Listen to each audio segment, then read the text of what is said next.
Muy buenos días, estamos en 30 minutos en la televisión canaria. Gracias por acompañarnos un día más. Estamos a las puertas de una huelga general en toda España como respuesta a la reforma laboral que ha aprobado el gobierno del Partido Popular, también para el conjunto del país. Una reforma laboral que ha desatado una huelga general, la primera del actual gobierno en este periodo de tiempo, como respuesta a esa medida denominada reforma laboral que reestructura todas las relaciones laborales. Nos acompañan los dirigentes, los máximos dirigentes de los dos sindicatos que convocan esta huelga, a la que se suman muchas organizaciones también. Nos acompaña Gustavo Santana, secretario general de la UGT en Canarias.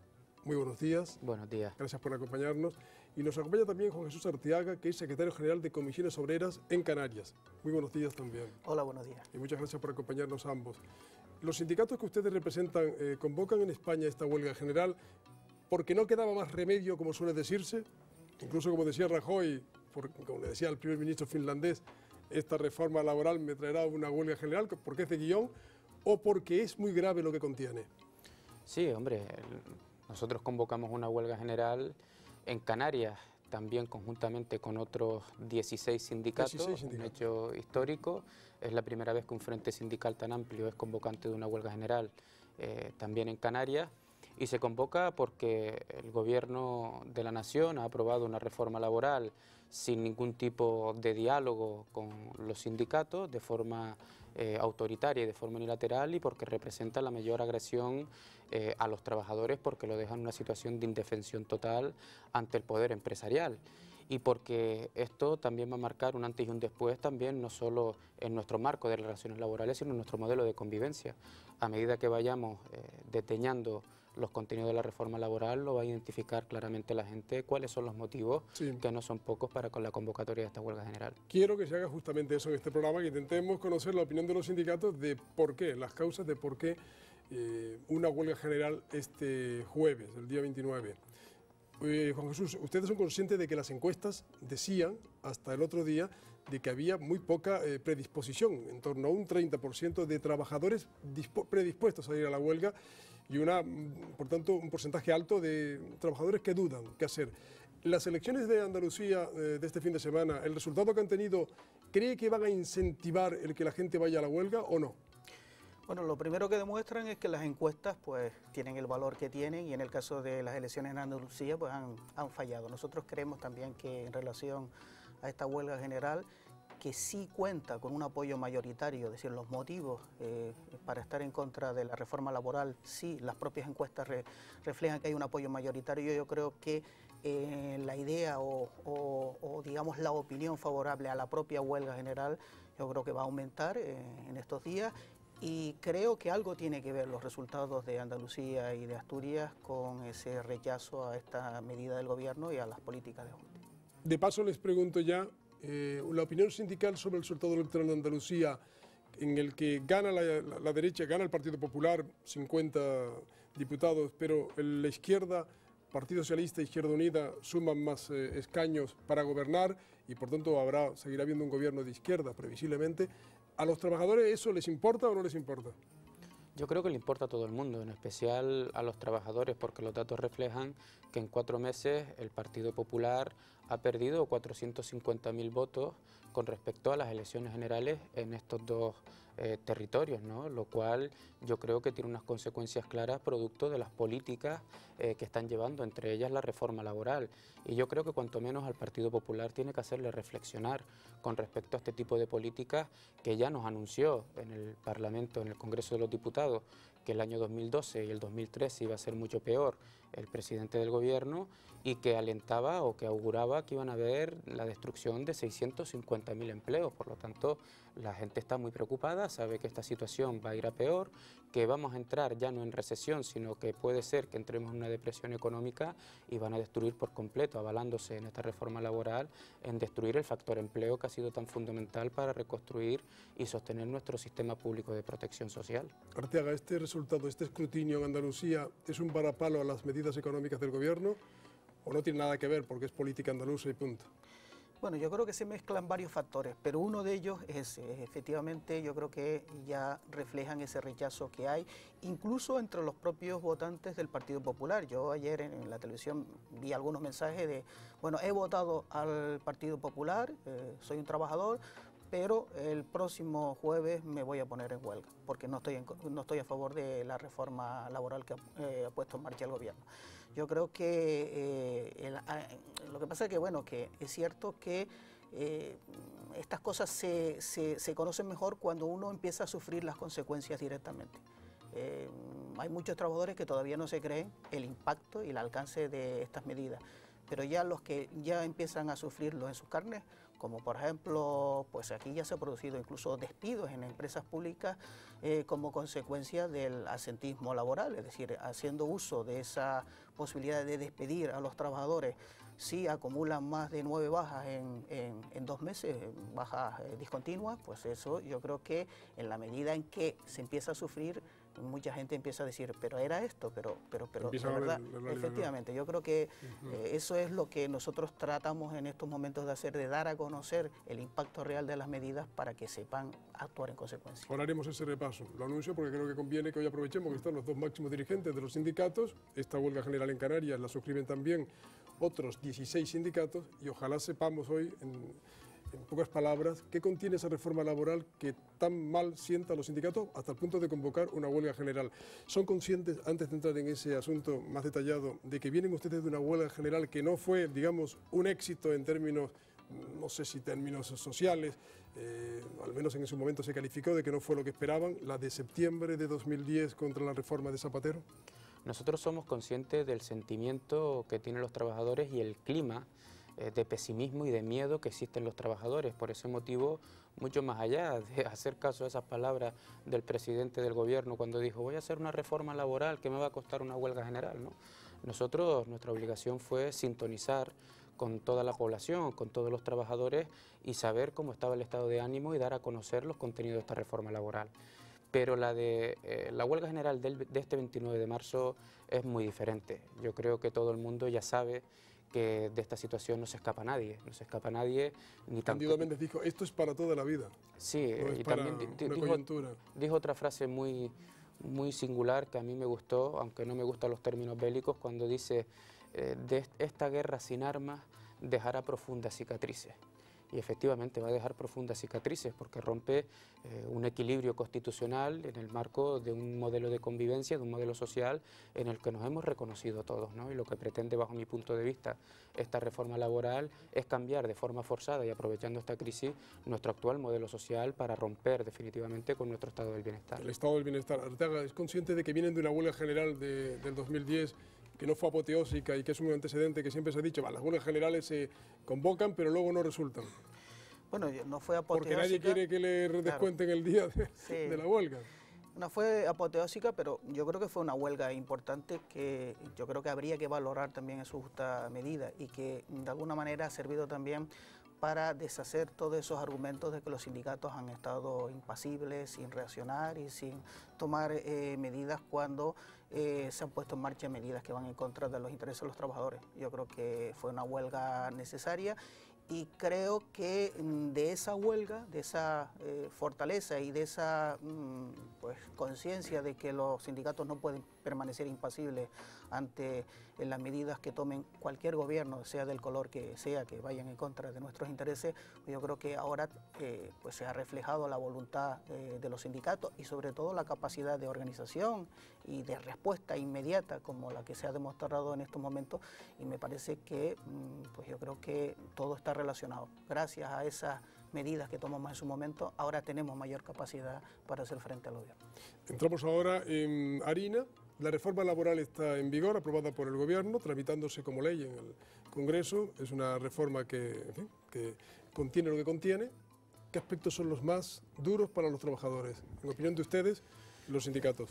Son muchos, ¿no? Yo creo que principalmente esta reforma laboral, en un contexto económico de crisis que ya, como dije anteriormente, nos han anunciado que el 2012 y el 2013 serán años peores y que inauguraban más de 600.000 despidos el propio gobierno para este año, es una reforma laboral que se ha dirimido para despedir, pero despedir de forma objetiva, porque los contenidos de la reforma laboral, aunque nos hayan dicho que se va a pasar de los despidos improcedentes para ser pagado de 45 días por año trabajado con un tope de 42 mensualidades a uno de 33 días por año trabajado con un tope de 24, todo el mundo será despedido si un empresario o un político así lo piensa, con 20 días por año trabajado con un tope de 12 mensualidades, porque ya no solo se van a acuciar causas organizativas, económicas o de producción, sino también que puedan venir, en el caso de las administraciones públicas, supuestos presupuestarios sobrevenidos o que durante 3 trimestres se reduzcan las ventas. Da igual que una empresa tenga ganancias, con que reduzca tan solo una venta, un empleado puede ser despedido con 20 días por año trabajado, o si entrara en previsión de pérdidas, ¿no? Por lo tanto, que sepa la gente que puede ser despedido en estos momentos por 20 días por año trabajado alegando esta situación. Volveremos a más temas, pero para entrar en este, que es el que más le toca el bolsillo a la gente, cuando pierde el puesto de trabajo por ese tipo de despidos, dicen ustedes que será a 20 días máximo de 12 mensualidades. ¿Cualquier trabajador o aquellos que son contratados después de la reforma o también los que ya estaban con el trabajo fijo desde hacía mucho tiempo? ¿A todos por igual les afecta? Cualquier trabajador, es decir, el despido objetivo no discrimina en el tipo de contrato no discrimina. que tiene. No. O sea, usted lleve 30 o 40 años, lo despiden por 20 días, máximo 12 mensualidades. Sí, esa posibilidad existe. Esa posibilidad existe con la reforma laboral. Efectivamente, y además, como ya ha apuntado Gustavo, esta vez también incluyen a los empleados públicos. Es decir, los despidos objetivos ya se pueden hacer para los empleados públicos. Incluso con un hecho que a mí me llama la atención, algo curioso. La reforma no prevé que se puedan poner en marcha expedientes de regulación de empleo, de suspensión de contratos o de reducción de jornada en los empleados públicos. Es solamente para despedir. Con lo cual, claro, esto está también relacionado con algo que a mi juicio, pues yo creo que figura también dentro de la agenda del gobierno, y es la reducción importante del efectivo de empleados públicos. Esta posibilidad que establece, según usted, de la reforma laboral, de que el trabajador pierda el empleo siendo indemnizado con 20 días máximo, 12 mensualidades, antes no se podía hacer. ¿Por qué? O sea, antes había, me imagino que un requisito que era la autorización para que un ERE pudiera ponerse en vigor, la autorización administrativa. ¿Eso ha desaparecido con la reforma laboral? Sí. ¿La empresa puede hacerlo directamente? Sí, puede hacerlo directamente sin previa autorización a la autoridad laboral competente. Aunque eso luego vaya a los tribunales porque recurren los trabajadores, claro. Claro, porque esta ley te va a marcar un escenario en donde de forma unilateral el empresario o el administrador público considera que va a entrar en una situación de pérdidas tan solo y puede aplicar un expediente de regulación de empleo donde lo va a hacer en términos contables pensando en lo más barato, que va a ser por 20 días por año trabajado con un tope de 12 mensualidades. ¿Eso lo puede hacer cualquier empresa? Sí, y ahora mismo sin ningún tipo de fiscalización o de vigilancia, como hasta ahora por las inspecciones de trabajo, que siempre marcaba, si no hubiera un acuerdo con la representación legítima de los trabajadores, que toda la situación que estaba alegando la empresa, acompañado con un plan de viabilidad para la salida de la situación de crisis y con una serie de criterios de acompañamiento social, pudieran remontar el vuelo, ¿no? Ahora todo esto se ha estipulado sencillamente para... El empresario puede unilateralmente decir, aplico un ERE porque reúno las condiciones, los trabajadores pierden el trabajo y son indemnizados de esta manera, repito, 20 días, 12 mensualidades, y luego si quieren recurren, pero de entradas así, luego se verá, no hay experiencia de qué pasa en los tribunales, si los tribunales revocan eso o no, pero bueno, acaba de salir esto. Sí. Eso es lo más duro, el que, dice usted, se ha pasado de indemnizar, en fin, en la práctica, por 45 días, 42 mensualidades, a 20 días, 12 mensualidades. ¿Esto es la foto más clara de la reforma? No, es que tienen otras, tienes muchas trampas, Vamos a ver, por un lado, esta reforma facilita, ya lo hemos explicado, facilita y abarata el despido. Y todo lo que se abarata se usa más, por lo tanto se va a usar más el despido, por lo tanto no va a servir para crear o para mantener el empleo como lo está presentando el gobierno. Ustedes sostienen que es para despedir, no para crear empleo. Fundamentalmente para un objetivo oculto, desde mi punto de vista, es el abaratamiento de los costes salariales. Ese es el objetivo Segunda central. parte, la bajada del sueldo. Efectivamente. ¿Qué dice la reforma laboral? Según la perspectiva que tienen ustedes, me imagino que los empresarios dirán que esa es la mejor manera de generar empleo y de crear competitividad. ¿Ustedes qué opinan? ¿Qué va a pasar con la reforma? ¿Qué dice sobre el que se pueda bajar los sueldos a los empleados? Primero, opera la amenaza de la posibilidad del despido. Pero luego yo, para poderlo llevar a efecto, yo me cargo o modifico... Usted empresario en este caso. Efectivamente, yo voy a tener la facilidad de negociar, no en igualdad de condiciones, con los representantes de los trabajadores. Y eso, por eso, la negociación colectiva la posibilidad de firmar convenios y de llegar a acuerdos con los representantes de los trabajadores, todo eso se altera. ¿Y qué es un convenio empresarial? El empresario reúne a los trabajadores, al sindicato, en todo caso, de esa empresa y le dice: he decidido que hay que bajar el sueldo para poder mantener la empresa. ¿Qué le queda al trabajador hacer en ese caso? ¿Aceptarlo o puede oponerse? Bueno, lo puede hacer. El empresario tiene ahora la posibilidad de hacerlo en su propia empresa y eso está por encima de cualquier convenio de sector. Y el empresario, si no se llega a acuerdo con los representantes de los trabajadores, y hay que tener en cuenta que la mayor parte de las empresas de este país ni siquiera tienen representantes de los trabajadores, o son empresas muy pequeñas, con menos de... El 99% de las empresas tienen menos de 50 trabajadores. Bien, pues ahí cabe la posibilidad del empresario de recurrir a un arbitraje obligatorio, pero siempre con la amenaza de que, oye, que yo tengo también la posibilidad de despedirte.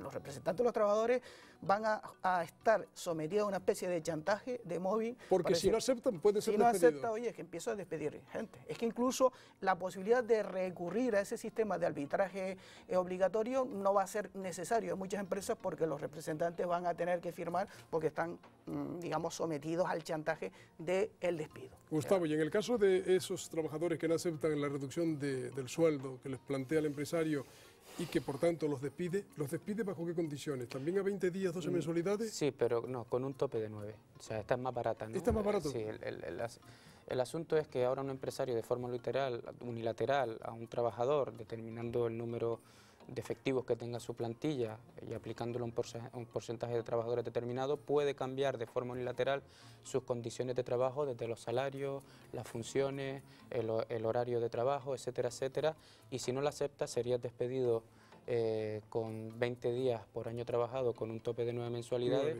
y si no irías a los juzgados, ¿no? Pero ¿qué pasa en los juzgados?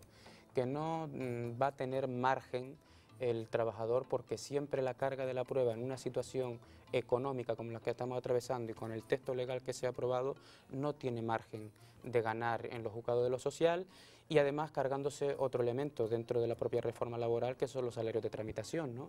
Que es aquel que en el caso de la improcedencia del despido cobrarías el tiempo que has dejado de trabajar. Desaparece también esto. Hemos hablado de despidos, de salarios, de los convenios de empresa, convenios sectoriales, desaparecen. ¿Qué más cosas plantea la reforma laboral que a ustedes les ha hecho daño, que les ha dolido? Para mí es una reforma que no sirve tampoco para abordar la situación de crisis en la que se presenta como una reforma que va a ayudar a las empresas a mantener los puestos de trabajo, que va a posibilitar en el futuro o desde ya el contratar, por ejemplo, a los jóvenes, a aquellos parados con el contrato. El famoso contrato se llama contrato para emprendedores. Se puede formalizar en empresas de menos de 50 trabajadores, es decir, la inmensa mayoría. Es un contrato que tiene un periodo de un año de prueba. Un año de prueba. Un año de prueba. ¿Significa esto que en el curso de un año puede ser despedido sin indemnización? Ningún tipo de indemnización. Pero además es un contrato que tiene un conjunto de bonificaciones que salen o de la Seguridad Social o del propio Estado, que está hecho para que se puedan contratar a personas que se va a priorizar, que están cobrando prestaciones por desempleo. Una parte de esas prestaciones, el 25%, se contabiliza, es decir, se presenta como que lo puede seguir cobrando el trabajador, pero vamos, lógicamente yo creo que eso forma parte incluso del propio salario, es decir, se va a jugar con eso para decir, oye, es que tú cobras el 25% de la prestación por desempleo, así que por lo tanto ajustamos el salario al resto. Por lo tanto hay una apropiación, a mi juicio, de las prestaciones por desempleo por parte de los empresarios, pero que además establece discriminaciones entre los propios parados, porque lógicamente si las bonificaciones se hacen para colectivos, se van a priorizar la contratación de menores de 30 años, pero ojo, lo que se prioriza también es que estén cobrando prestaciones por desempleo. Yo entiendo que los parados que tienen más necesidades y por lo tanto había que priorizar son los que no tienen prestaciones, ningún tipo de prestaciones. En este caso se introduce incluso una prioridad, yo creo que perversa, que además no se prioriza a los parados por igual, sino se utiliza fundamentalmente para reducir el coste de las prestaciones por desempleo. ¿Algo más sobre este contrato para emprendedores? Sí, yo creo que Juan ha apuntado muy bien. Este va a crear también un efecto sustitutorio, es decir, Si durante un año de periodo de prueba un joven que está cobrando una prestación por desempleo, que será el primer objetivo de contratación de una pequeña y mediana empresa, porque le va a resultar más barato los costes salariales, puede ser despedido al día 364 del año a coste cero para ser sustituido por otro en las mismas condiciones. A nosotros esto nos parece un despropósito, no sé cómo calificarlo, pero además es que esta reforma también criminaliza no solo por esa parte a las personas que están desempleadas y cobran una prestación por desempleo, sino a aquellos que están cobrando por una prestación por desempleo. En estos momentos les van a obligar a hacer un servicio para la comunidad. Esto puede crear también un efecto sustitutorio en las propias administraciones públicas que, tramitando un expediente de regulación de empleo de extinción, que lo harán en 15 días, estarán despidiendo a personas que hasta ahora prestaban servicios sociales como trabajadores sociales, educadores infantiles, personas que estaban prestando una ayuda para las personas con discapacidad o con dependencia, para ser sustituidos por otras personas de forma obligatoria que están cobrando una prestación por desempleo. Claro, decía antes Arteaga que cuando esto se empiece a notar en las carnes de cada trabajador, empezará a verle la realidad, en la cara que tiene la reforma laboral. Y usted ponía algún ejemplo. ¿Hay otros ejemplos como la movilidad también que pueden afectar a familias que les obligan a trasladarse de sitio? Sí, bueno, todas las causas de descuelgue, lo que se llama descuelgue de las condiciones del convenio, no solo se circunscriben solo a la reducción salarial de la que ya hemos hablado antes, también existe la posibilidad de cambiar las condiciones de trabajo en el sentido del lugar donde trabajo, las funciones que realizo y otras condiciones pactadas en el convenio. Todo eso se puede revisar y se puede imponer otras condiciones al margen de lo pactado en su momento. Decía algún ministro, decía, lo que le duele a los sindicatos esta reforma es que pierden poder los sindicatos. ¿Esto es verdad que pierden ustedes poder con esta reforma? No, no es cierto. Nosotros podremos perder la influencia que en el marco de la negociación colectiva o en el marco del poder llegar a algún acuerdo en beneficio de los trabajadores se ha tenido hasta ahora. Es cierto que se pierde influencia, pero no poder, porque el poder de los sindicatos reside en el poder de la unidad de los trabajadores, que en estos momentos, ponemos el ejemplo de Canarias, está teniendo una contestación histórica con 18 sindicatos, más muchísimos colectivos sociales, partidos políticos de muchísima naturaleza que están respaldando esta huelga general. Por lo tanto, el verdadero poder, bajo mi punto de vista, reside en la unidad de una amplia mayoría social de este país, que somos la clase trabajadora. Pero no perdemos ningún tipo de poder. Influencia sí es cierto que perdemos, y mucha, pero dependiendo de la cultura sindical que existe en muchísimas empresas, ya les digo que los empresarios se van a pensar muchísimo el aplicar esta reforma laboral, porque sabe que se van a llevar una contestación muy fuerte por parte de los sindicatos que tengan representación en esas empresas. ¿Creen de verdad que una huelga general puede tumbar una reforma laboral? ¿O esta huelga no servirá para nada y será testimonial? Bueno, esta huelga general puede servir para cambiar la reforma laboral o algunos de los aspectos de la reforma laboral, como ya se demostró en el 2002, donde también a un gobierno del mismo signo político que este se le convocó una huelga general y en el plazo de 6 meses se cambió prácticamente toda la reforma y le costó pues el puesto a 6 ministros. Eso es posible, pero es que esto también yo creo que va a evitar o tiene ese efecto de evitar el que se siga profundizando en esta vía. Es decir, si el gobierno comprueba de que hay una resistencia y por lo tanto hay un apoyo importante de la huelga, yo creo que se empezará a pensar muchas de las medidas que tiene prevista imponer, como yo creo que también es un motivo de reflexión lo que pasó ayer. El gobierno no tiene un cheque en blanco y no es inmune a lo que digan la opinión pública y los trabajadores. Me parece que es una huelga útil y que, como ya se ha demostrado con anterioridad, puede tener incluso efectos inmediatos. Los servicios mínimos, ¿cómo han quedado? Sé que han estipulado para el transporte aéreo con Canarias, si no me equivoco, un 50% de los vuelos previstos, tanto para los interinsulares como en las conexiones con la península. ¿Qué noticias tenemos sobre cómo se aplicarán los servicios mínimos que han negociado ustedes con la Administración? Bueno, en el ámbito de Canarias, que es el marco donde nosotros tenemos que negociar los servicios mínimos, al día de hoy no tenemos la información al 100% porque solo se ha dado una reunión para intercambiar impresiones entre el Comité de Huelga y la Directora General de Trabajo, y parece ser que estamos esperando una contrapropuesta para ver si la aceptamos, pero hasta el momento no podemos ofrecer una información fidedigna sino esperarnos a que se publique en el boletín cuáles serán los servicios. Lo que sí esperamos es que por lo menos se tengan en consideración las propuestas que nosotros hemos hecho. Cuando hay una huelga general siempre se dice que el éxito a veces se fijaba según los disturbios que se producían. Cuando una huelga es responsable parece que se desinfla. ¿Cómo van ustedes a gestionar esto para evitar desórdenes y para que tampoco parezca un fracaso? Bueno, yo creo que la huelga general, los piquetes, yo creo que eso es una valoración anecdótica. La huelga general, primero, va a estar también vinculado a algo que esperamos que se produzca, que es un descenso importante del consumo. Por ejemplo, una huelga es importante el nivel de consumo de energía eléctrica, por eso también ahí esperemos que también haya un apoyo de los consumidores, independientemente de que estén trabajando o no, para que ese día se produzca un descenso importante.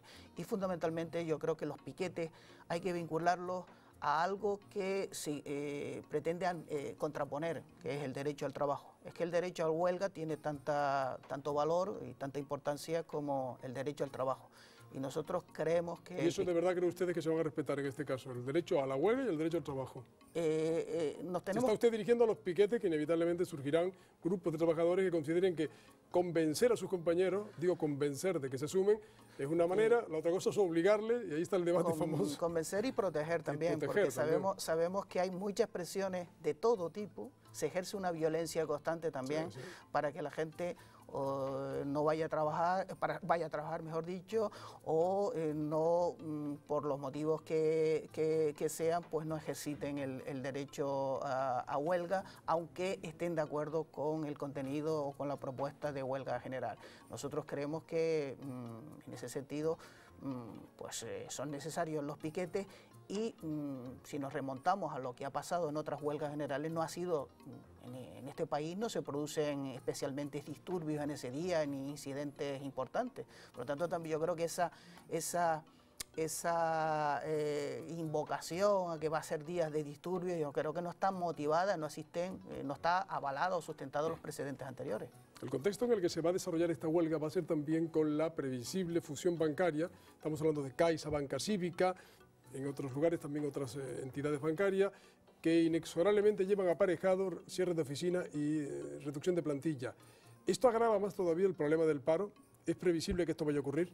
Claro, sobre todo teniendo en cuenta que todo este contexto de situaciones y de medidas que se están llevando a cabo, cuando las entidades financieras han sido el origen de una crisis internacional que en nuestro país redunda en una crisis económica, y la respuesta de los gobiernos ha sido recapitalizar a las entidades financieras de una manera y por otro, a través de esta reforma laboral, es para que los costes de los despidos sean más baratos. Nosotros preveemos que en base a esa cultura empresarial y política se van a dar muchísimos más despidos. Estamos convencidos de ello. Pero bueno, esto es las herramientas que han puesto encima de la mesa a nivel internacional y que se están aplicando ahora mismo en nuestro país, y a nosotros lo que nos queda es una contestación social clara, que es la huelga general, para mostrar nuestro rechazo. Nosotros hemos rechazado en un contexto de hace no muchísimo tiempo lo que yo denomino la política Bankia, ¿no?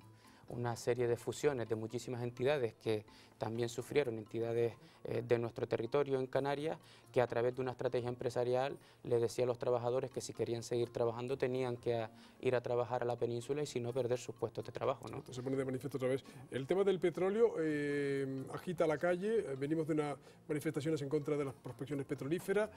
¿Son ustedes partidarios de esas movilizaciones? ¿Creen que también conectan con el espíritu de la huelga general? ¿Qué opinión tienen?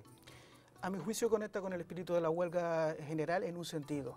Responden a una misma manera de actuar, la prepotencia del gobierno, la falta de diálogo, la falta de consenso, y en ese sentido yo creo que son el fruto de una misma forma de gobernar, y por lo tanto pues hay un nexo de unión entre una cosa y otra, independientemente ya de la posición que podamos tener sobre las propias prospecciones petrolíferas. Pero digamos, la causa, la forma de actuar del gobierno es la misma tanto para un caso como para otro. Un parado icodense en la isla de Tenerife acudió a la oficina de empleo y le comunicó a la oficina de empleo que le descontara los 15 euros del salario, del subsidio de prestación de desempleo que percibe, porque piensa acudir a la huelga general del 29 de marzo. Los parados también pueden ir a la huelga, ¿no? Esta es una... Es que a los desempleados les afecta tanto esta reforma laboral cuando estén sufriendo una situación de desempleo a cuando estén de forma activa trabajando. Es una reforma laboral que atenta contra todos los ciudadanos y las ciudadanas de este país y de Canarias en especial, que tenemos unos índices de desempleo bastante alarmantes que superan el 30% de nuestra población activa. Por lo tanto, yo creo que la respuesta de este señor ha sido en base a una reflexión muy profunda y siendo consciente de que también a él y a toda su familia le va a repercutir negativamente esta reforma laboral. Les pregunto a los dos como cierre del programa, estamos ante la huelga general, ¿no hay salida a este callejón en el que estamos, la economía? ¿Va a seguir habiendo una huelga general tras huelga general y medidas duras del gobierno o hay alguna salida mirando a Europa? Sí, yo creo que las salidas las tenemos que buscar entre todos poniendo cada uno sus soluciones, sus alternativas. Y yo creo que la única salida, no nos queda otro remedio que buscar el acuerdo. Ahora, desde luego, cuando una parte quiere imponer sus medidas y quiere desequilibrar las reglas del juego, desde luego por ahí sí que no vamos a encontrar solución. Gustavo. Sí hay alternativas. Nosotros hemos puesto las alternativas encima de la mesa desde hace dos años aproximadamente hacia este tiempo, pero la Unión Europea en primer término ha decidido implantar un plan de ajuste para que todos los estados reduzcan su déficit público cuando el verdadero problema de la economía es el déficit privado, no es el déficit público. Y eso nos ha llevado a contraer de forma alarmante lo que estaba llamado a ser la inversión pública para reactivar la economía, la confianza en los trabajadores y en su capacidad salarial y poder reactivar el factor consumo en detrimento de otras políticas, cargando toda la responsabilidad en las rentas del trabajo, no en las rentas del capital. Por lo tanto hay alternativas y nosotros vamos a seguir haciendo un llamamiento a que se pongan en marcha. Pues este es el escenario en el que hemos entrado y entramos en este mes de marzo gracias a los dirigentes sindicales Juan Jesús Arteaga, Gustavo Santana, secretario general de Comisiones Obreras y de UGT. Muchas gracias. Gracias a ustedes. Y a ustedes también, y sigan en compañía de la Televisión Canaria.